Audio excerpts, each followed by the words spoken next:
नमस्कार दर्शक बंधु आपण मानक मो चैनल को स्वागत। दर्शक बंधु देढ़शुर कहीं भाई बो को छुई नहीं कौन रही एहार रहस्य। कलिजुगे भाई बो देढ़शुर को छुई नहीं कहीं श्रीक्षेत्र में माँ लक्ष्मी दुई भाई सह पूजा पाती नहीं कहीं रथ यात्रा पर लक्ष्मी नारायण कली को किए समाधान करे। बड़ देउल रे जगन्नाथ बड़ भाई बलभद्र थिबा कारणरू माँ लक्ष्मीकर मंदिर अनेक दूर रे अछि। कारण लक्ष्मी देढ़शुर हेउछंती बलराम।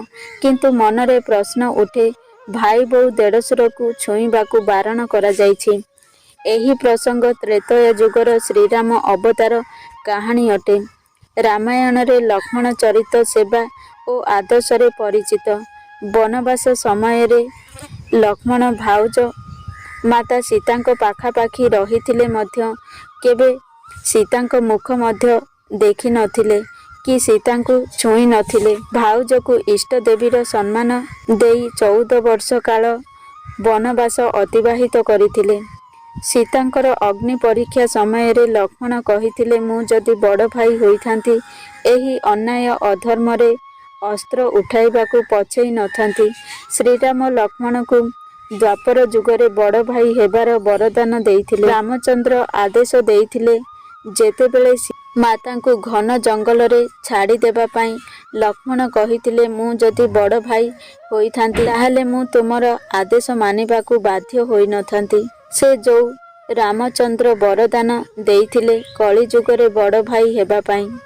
रामचंद्रंकर आदेश क्रमे जेतेबेले लक्ष्मण माता सीता को घन बनानी रे छाड़ी दे जाइछंती सेही समय रे सीता लक्ष्मण को कहिछंती तुमर भाई तुमर इच्छा को पूर्ण करिछंती।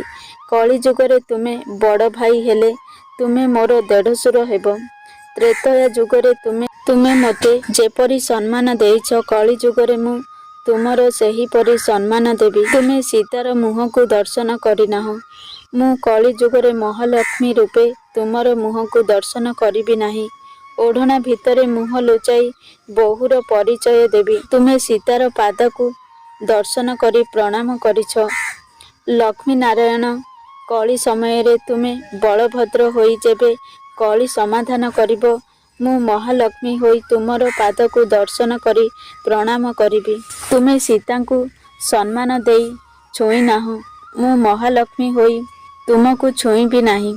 कली युगरे प्रत्येक भाई बहु देढ़शुर को एही परी सम्मान देबे। मु श्रीराम को पत्नी सीता तुमको एही वरदान देउछि।